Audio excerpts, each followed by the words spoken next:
started with our community meetings this evening. Let the record show that we have Barb Sylvester and David Maley in attendance. We have 8 members of council in attendance. Michael Smee is absent, and President Council is absent. Community development. Thank you, Mr. Lewis. I have 4 items that fall under old business. The first is ordinance 27Dec22. City Planning Commission recommended the approval at the November 9, 2022 meeting from a zone change from RM-1 multifamily residential to B3 general business district. The purpose of the rezoning is to allow for the operation of a full-service bank.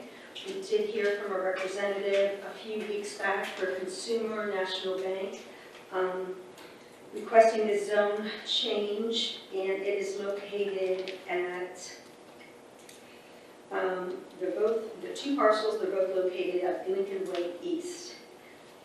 We have a public hearing scheduled for January 9th at 5:30 here in council chambers. Does anyone have any request for this request to rezoning for this piece, this ordinance?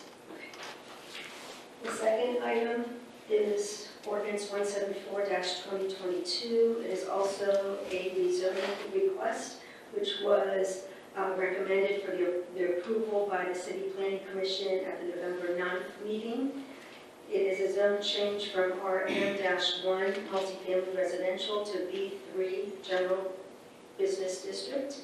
And the purpose of the rezoning is to allow for a motor fuel retail convenience. There's multiple parcels, and they're all located at Lincoln Way East. We did hear from a representative from Get-Go a few weeks back regarding this request. They're wanting to build a Get-Go cafe market in this area. There is a public hearing scheduled for January 9th at 5:30 here also in the council chambers. Are there any questions or concerns regarding this request? Seeing none. My next piece is ordinance 175-2022. The City Planning Commission recommended the approval at the November 9th meeting for this zone request from O-1 office to R-1 family residential. The purpose of the rezoning is to allow for new residential construction.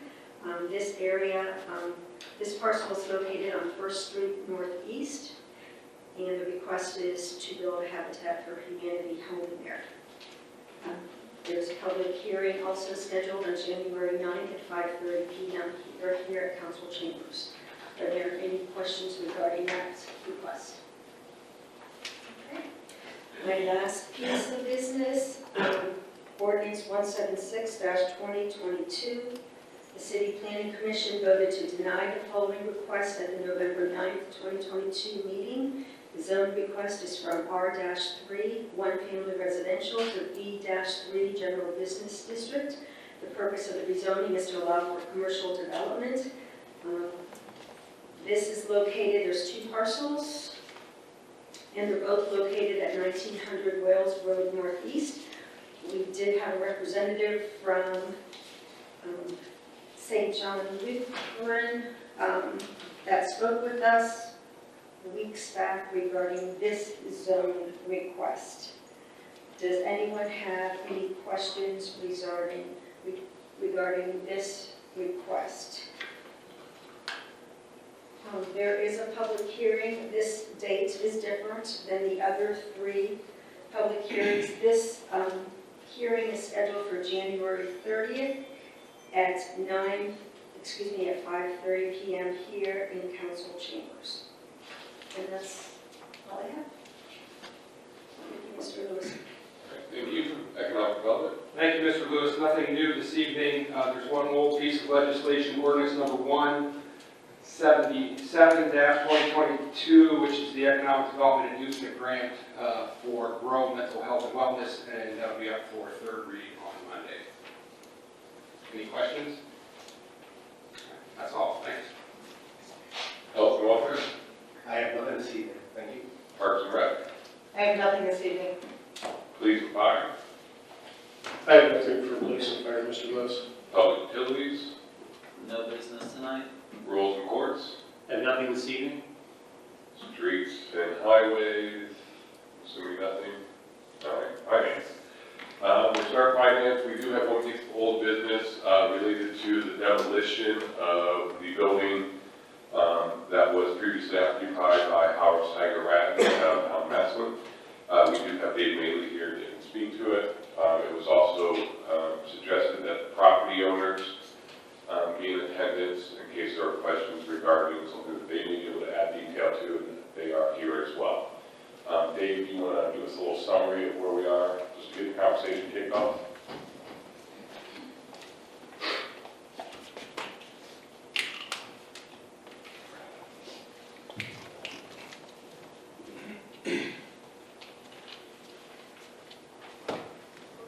Without repeating myself too much, we are at the point where we have went out to bid, we have bids, we are about ready to do the remediation of the property. Obviously, the reason we're here tonight is with regards to funding the demolition, etc. And it seems to be the question is what the reimbursement, what we would do from that point forward. I've had numerous conversations with a few people today, trying to get a better handle on it. I do have two calls into Department of Development to see if there's any parameters with regards to doing any type of assessments or anything. I have not heard back. Hopefully I can hear back shortly. I had several conversations with our law director about it, and with regards to whether we could assess if we did the reimbursement, and he is not quite clear okay now as far as that goes. I think he's waiting to hear what I hear back from Columbus also on that. And then I did do some checking. We were one of several people that got grants. One of the grants that was from Alliance that they received a grant. Theirs wasn't 100%, it was 75%. They didn't get 100% funding like we did. But they had a private building in Alliance that they are tearing down. I think the total cost of that tear down is about $31,000. The property owner will be responsible for the 25% of that property or of the expense. They also went and got half of that from the Stark County Land Bank. So actually, the property owner will only be responsible for 12 and a half. But all the additional funding that they did receive out of the 31,000 will get reimbursed, and they're not going to assess, and they will not claim anything with regards to any property or anything with that specific project. If that makes sense. Does anyone have questions for Mr. Gray? Thank you, Mr. Lewis. What's the time frame on the grant that we received? When does that have to be used? We have to actually, I think part of the bid requirements were that the project be substantially completed by the end of March. I don't know the exact date, but I think Regional Planning, which is the agency that we have to do all the paperwork, is asking us to get it in by early May, all the paperwork, so they can get it filed to the state. I think the state's due in June or something. Okay, thank you. Mr. Lombardi? Thank you, Mr. Lewis.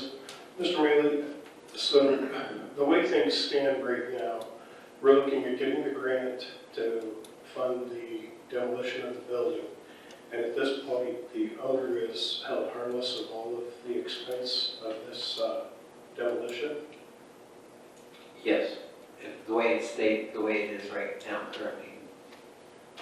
Is this standard procedure when we tear down buildings? No, it's not standard procedure because this isn't a standard situation. How is this substandard? This is different in that we normally don't receive any type of funding for demolition of buildings. This is a one-time situation where the state put $150 million for building demolition across the state. So we normally don't have access to these types of funds. I guess I could see if this was city property or property that the city would acquire after demolition for using those funds, but I really do have a problem using taxpayer dollars to tear down something for a private owner. They wouldn't do that for any one of us in our homes if we purchased a bad home and it was, needing to be demolished. I would not see that somebody would pay to have it demolished and, a citizen goes on owning the property and enjoying the benefits of the property. I feel that there should be some type of an assessment or a lien put on that property, and I do believe that the owner should be held responsible for the entire cost of demolition. Mr. Viola? Thank you, Mr. Lewis. Mr. Bailey, so at this point, there is no plan to assess the property, is what I'm hearing, correct? There is none at this point.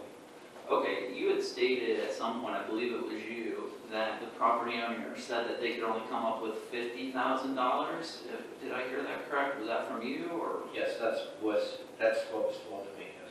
Okay. Are you aware that we can generate revenue from assessing these properties per the Department of Development?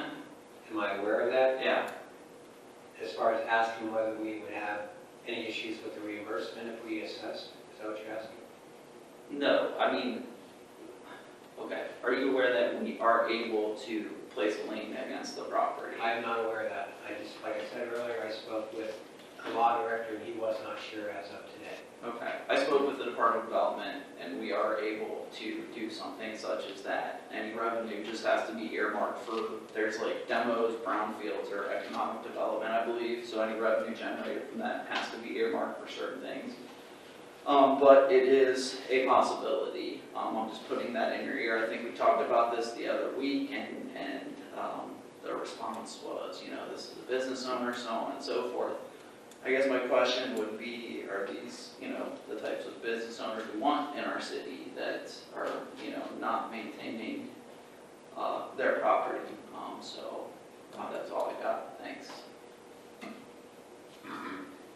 Now, to that point, Aaron, I will say that the property in question, I believe, having observed their efforts, they have done everything they can to salvage a property that I think was probably on the bad side of things 20, 30 years ago. So to that, I will applaud their efforts to keep it in good standing. But I do mirror some of the thoughts of the property owner paying for the demolition. However, as I've expressed to you, I'm not opposed to property owner paying for demolition and essentially applying to the city to pull down those state funds and receiving some of that reimbursement. That, for me, that is how a program would normally operate. They would be reimbursed for efforts that they have made, not the city just do everything and the property owner not putting skin in the game. That's been my view on it. I don't know if the property owner wants to speak and give their perspective on it. They don't have to, but I do want to give them an opportunity to do so if they want to. To speak on which part? Just the whole situation. If you have some thoughts or opinions that you would like to say to council, feel free to do so. If you need a few minutes, we can let some other comments be made while you gather your thoughts, if you prefer that. That'd be, thank you, yes. Yes. Mr. Gray. Thank you, Mr. Lewis. Just a couple points I wanted to bring out, perhaps clarify. First of all, Ms. Lombardi mentioned not using taxpayer dollars to tear down the building, do the demolition of the building, and these are not going to be local taxpayer dollars, correct? This is going to be reimbursed from the state. Now, I know ultimately those dollars start with the taxpayer, but it's spread across state taxpayers, not just local. City of Massillon taxpayer dollars being used. Secondly, I don't believe, in my opinion, this is not a situation where it's a lack of maintenance of any kind on these buildings. These are structural problems, engineering type problems dating back to probably when the buildings were built in the 1800s. That's caused this type of movement. I don't believe there's anything that the property owner could have done to prevent it. I know that once the situation came to light, a lot has been done to try and prevent any further damage or issues with the building and, and ultimately complete crumbling of the wall. But I don't think, I would say that anything that a property owner could have done to prevent the situation we have now. Thank you. Mr. Lombard. Just to reiterate, every taxpayer in the city of Massillon pays state taxes. That money that they pay is going into what we're getting from this fund. Ms. Hardwick Smith. What was the amount again that we were awarded for the grant? 225. 225. And whatever we do not use goes back to the state. We are not allowed to use it for anything else at all, correct? It really doesn't go back to the state, it just doesn't come from the state. We'll get reimbursed for our amount, so it really never comes to us. Okay, so it's just a reimbursement, but, So why- if the demolition costs 125 or whatever, We anticipate it's going to be around 175, give or 175. take for everything, somewhere in that ballpark. Right. So even the excess amount that we awarded, we cannot use for anything else It's whatsoever. project specific. All right, just wanted to make sure. Thanks. Mr. Ray. Just one more point, Mr. Lombardi. You're correct. Everybody pays taxes in the city of Massillon, also pays state taxes. However, we as city council members are not charged with watching over state tax money. We're charged with local city income tax money of the city of Massillon. And I think that's what we're doing. Again, ultimately it's going to be money out of everybody in the state's pocket, not just the city of Massillon. And again, we're not in charge with shepherding the money for the state of Ohio, just the city of Massillon. Thank you. Mr. Lombard. If we weren't in charge of it, this matter wouldn't be before this council. Do the property owners have anything they would like to say? Yeah, we're kind of both on that, but this. I'm sorry, if you can come to the mic so that she can capture it. Thank you. The title of this grant is from Governor DeWine it applies to eligible properties, blighted, vacant, or abandoned structures are eligible for demolition. He is trying to beautify the state of Ohio, and this is a grant. Mr. Mealy exposed us to this grant. We applied for it. I'm sure many people did. We were fortunate enough to be one of the ones to receive this grant from Governor DeWine. So what were you going to say? Oh, it is a one-time? Go ahead. You go ahead. Yeah, I just want to reiterate what Mr. Geyer had to say. Basically, he's absolutely 100% correct, because our family's had the building for 45 years, and we've been in downtown Massillon, kind of the cornerstone of that area there. And we noticed that the warehouse building had been, the ceiling collapsed. So we called on Mr. Kuhn at the Kuhn Restoration, who happens to be the guru of restoration throughout the county, the state, the nation. And we paid $40,000 to stabilize the building, the structure, and did many more things to try to keep our business going at that site. And he finally said, I don't know that that's going to work for you guys. So we tried everything, and this has been an ongoing thing. And to show our loyalty to the city of Massillon for everything that our customers have done for us for these past 45 years, we relocated in Massillon City at the old Tom Strong building, and condolences to the Strong family for the passing of Tom Strong the other day. But we lost quite a bit of money with the COVID situation, as almost all retail businesses have. We lost quite a bit of revenue from the 8 months' time that we were told to vacate the premises, which we did. We tried to comply in every way that the city has asked us for whatever problem areas, we've complied.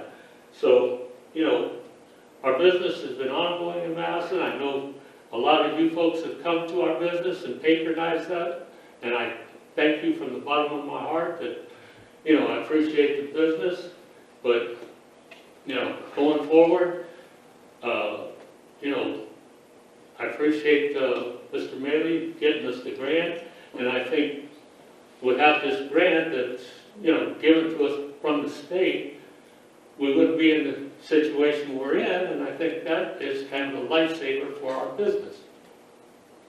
Any other questions?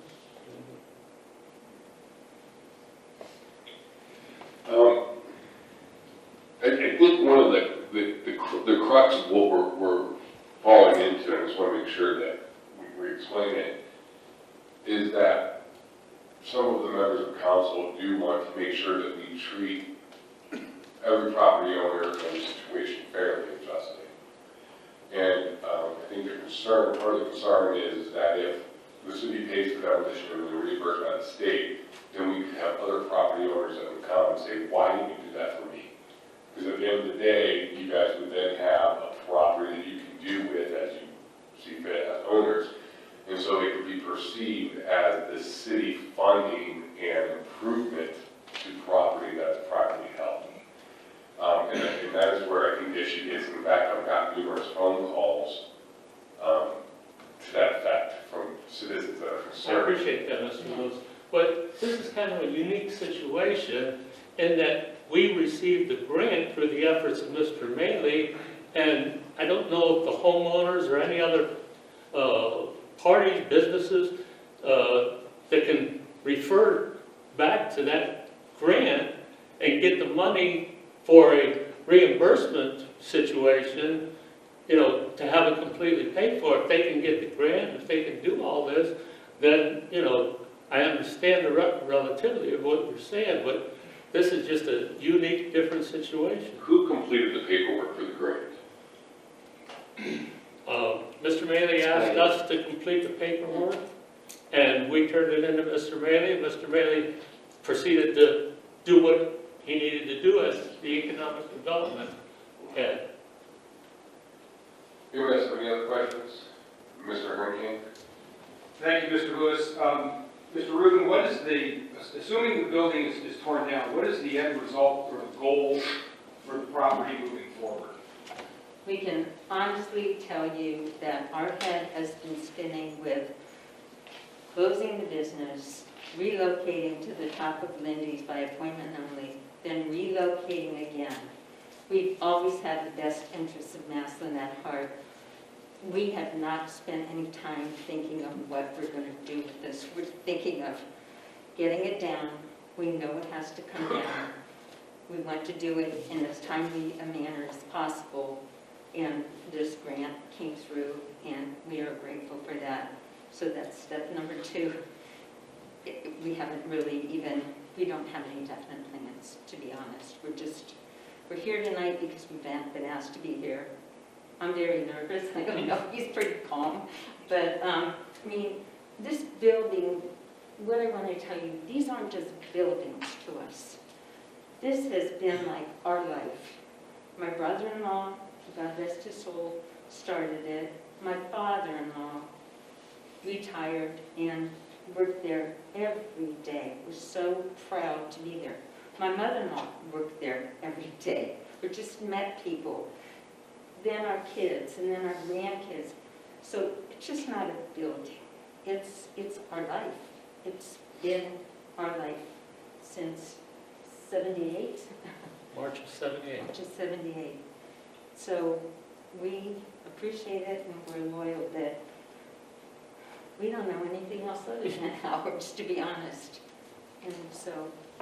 Okay, so the answer I'm hearing is you don't know, right? I don't know. There's not like a plan to sell it to a private developer for $500,000. No, No, that's not. That's You not just haven't us. got that far. We haven't gotten that far because it first has to be demolished and hopefully, I appreciate that. that's not us. No, that's, I Thanks, just, Mr. Herman. They- no, thank you. I just wanted to ask that question. Thank you. Mr. Gray. Thank you, Mr. Lewis. Another point I wanted to make is we're talking about, I want to draw a distinction here. We talk about, well, if we do this for these people, what if other people in the city ask us to do the same thing? But this is a business owner. I don't think we would even consider doing the same thing for a residential situation, but this is a business owner in the city of Massillon, a long-time business owner in the city of Massillon, that again, not using Massillon city tax dollars to pay for this, getting reimbursed by the state. I don't know that we have any other businesses in Massillon that would be in this situation that has excuse me, a building that would be close to needing this type of demolition and whatever the additional work would be done. But if we did, I would hope, as we say we're a business-friendly city, that we would be open to getting the same type of grant for that business owner as we're thinking about doing with this business owner. Again, this is business, not residential. I would never agree that we should pay for the demolition of residential property, rental property, anything like that. But when we're talking a business owner of which we are limited as far as we don't have a huge number of business owners in the city of Massillon. Can't think of any other situation like this that we'd be facing. But if we were, I would think that we would want to consider doing the same type of thing for that business owner as well. Thank you. Does anybody have questions for the property owners? All right, you guys may have a seat. You don't have to stand there all night. Thank you. Mr. Mealy, I want to ask you, if we go back a few years to the NAFTA building, that was a situation in which that building did receive demolition orders. The business did move out. The property owner did not demolish. And if I recall, we had to do the demolition and then we assessed that property owner. Is that correct? I believe we did. So that would be the standard. And that property owner retain rights to the property and they still own it. Yes. But there's an assessment on that property for the value of the Demolition. demolition. And we did, just so you're aware that the land bank, Historic Land Bank, has what's called the DAP program, which is a demolition assistance program. And if they do have funding in it, we can ask them to, like I just talked about the Alliance, they'll fund up to 50% of the demolition if they have funding available. We did ask land bank for that particular building you're just discussing.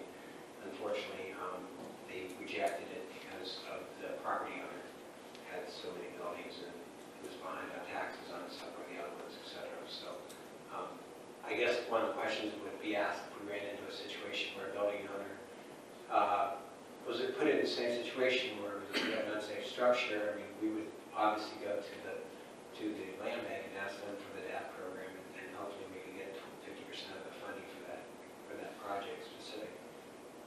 That's an ongoing program. The program we're discussing is sort of a one-time program. But even that program would be a reimbursement type concept too, correct? Well, yeah, we would get reimbursed, yeah. So it's Most the likely- same thing. Yeah, most likely the property owner would be responsible for the 50% of it, yes. Any other discussion? I know this is a challenging case because we do have a business that has been long-form and loyal to the community. In fact, I'll be there tomorrow night, so most of us have shopped there at one point or another. But we have to make sure we treat everybody the same way. That's where I think some of the tough challenges are made. Not to mention, we also have a unsafe structure that's standing in our downtown area. But then there's also big questions to the liability that if the city pays for it to be torn down without any avenue in which the property owner is to be held responsible and something negative were to occur to the neighboring building, what kind of liability does that put the city into? I know that's the question we asked. So This is up for third reading. I'm comfortable tabling if we want to continue to discuss and dig this out. We do not necessarily have to make a decision next Tuesday if we want a little bit more time. Mr. Viola?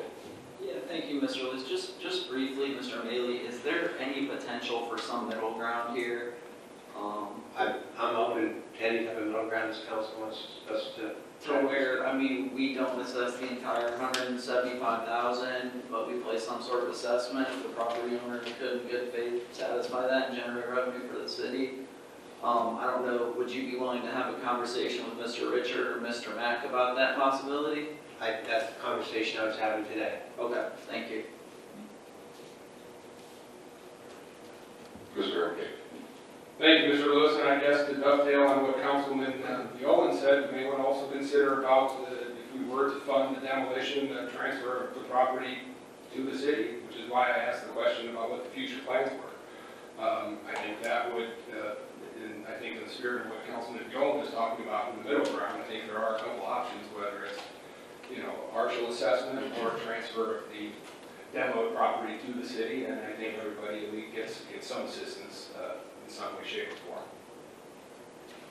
form. What do you believe that the assumed value of the vacant lot would be?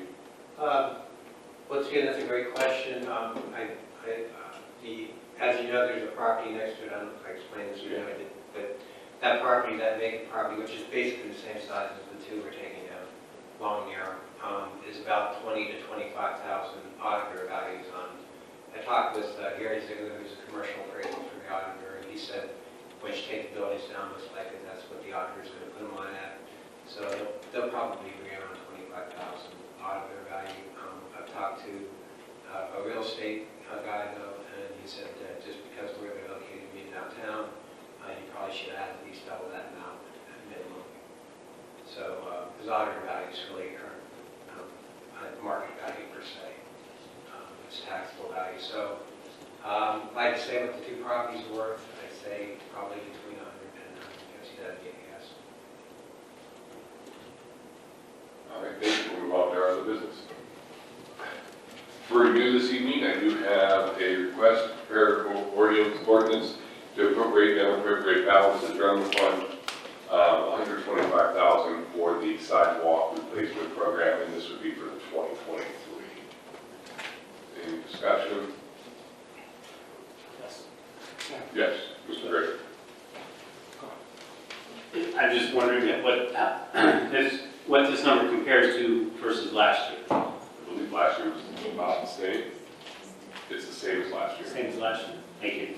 Mr. Hurricane? Thank you, Mr. Lewis. So is this not included in the budget for 2023, or is this from the carryover? This would be from whatever carryover that we were going to have in 2023. Was this, I don't recall, I don't think this was budgeted. Last year was probably the first year, so I don't think it was budgeted before then. We just do carryover. Well, do you think it'll ever be included in the budget, or will it always be a carryover project? Mr. Smith, Ms. Lester?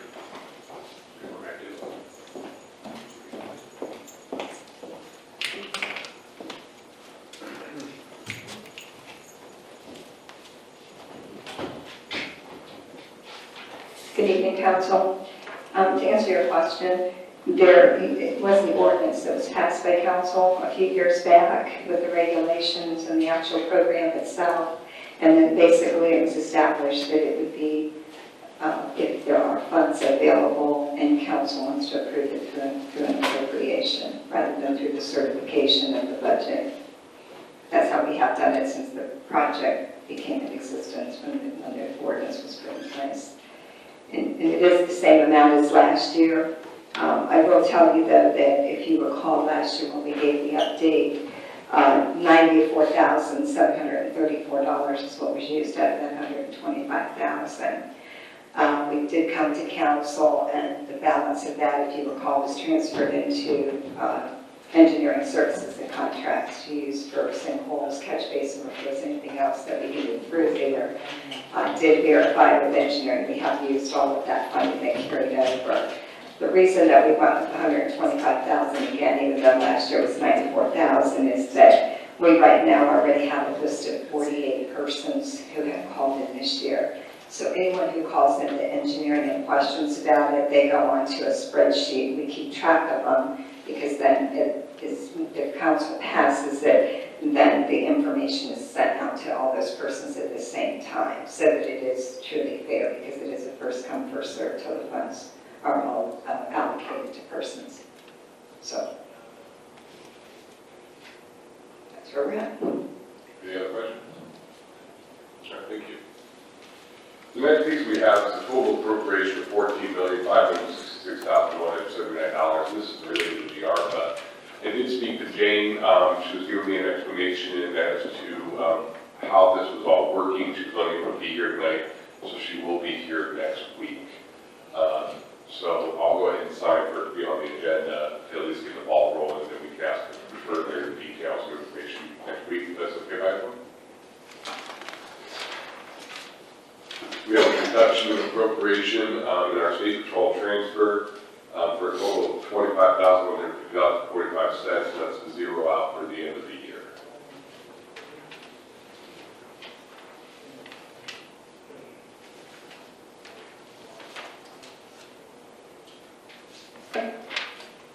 Please prepare an ordinance authorizing the auditor to pay various 2022 bills that have been received and that will be received by her office between January 1 of 23 and March 31 of 23 out of the 23 appropriation within the various departments of the city of Massillon. We do this every year. What it is bills that were, or invoices that were at the end of this year, we might not receive them until January or February, and they need permission to be able to pay them out of the 2023 budget.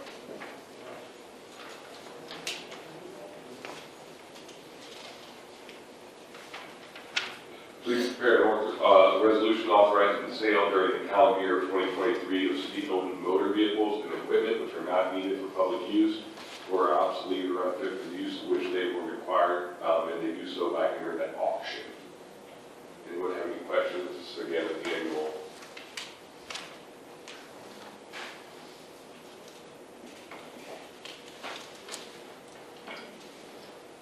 Yes. So would this include, with the passing of, for the police departments, the tasers and the police cameras, all that stuff that was passed last week, that old equipment, once the new equipment arrives, would that fall under this No, this says only city-owned motor vehicles. and equipment? And, sorry, and equipment. Would it include the old tasers? And is that the goal? I mean, I know at least, oh, we do have something. For the police department, would they be selling the old equipment? Councilwoman Kramer, that's a very good idea. We do sell, or we do put out there for the competitive bidding any obsolete equipment as well. Just to update council, for the last 3 years that we've been doing it in this manner, that we can have it out there for the whole year. This past year of 22, it was revenue received was $21,503. 21 was $31,745, and 2020 was $56,000. So over the past 3 years, we've collected $109,000. So that's a very good question. Because it is any type of equipment like that is obsolete that we're no longer using. I have not asked that question just yet. I know some of their, we're trying to get it now so that it will all be on the same network as was explained, the software solutions. Some of those tasers, they're from, Panasonic, some of them are different. So I'm assuming that they don't have to be returned and probably can be sold, but I don't know that for sure. But I'll check into it for sure and let you know. But rest assured that anything that becomes obsolete becomes replaced. Monitors, we've sold furniture on here, file cabinets that aren't being used. So anything, we try to keep all of our departments organized and cleaned up and not have. And also it brings in good revenue to our city as well. So, but that's a good question. So we'll make sure that we take a look at that once that whole process gets in place. Thank you. Mr. Gray? Thank you, Mr. Lewis. Just a question, have we ever put anything on there that hasn't sold? And if not, if it hasn't, what have we done with that? We have put things on there that did not sell. There were some things that just really don't have any value. So then we will scrap them through the street department.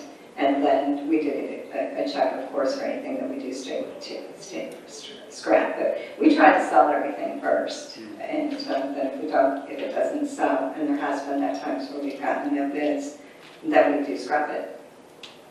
So that we keep our facilities cleaned up. Thank you. All right, on the transfers, municipal court reduction of probation supplies by $50, placement in the salary. Stop me if you have any questions on any of these. Parks and Rec reduction in utilities by $8,000, placement into the Utilities Rec Center, and that's to realize the budget paid through for the utilities through the end of the year.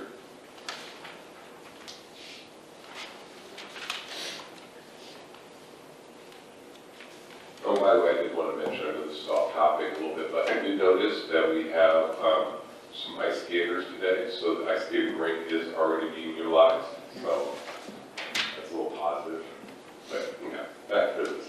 Under the Legends, reduction in food service contracted service by $900, placing in the sales tax for the Legends.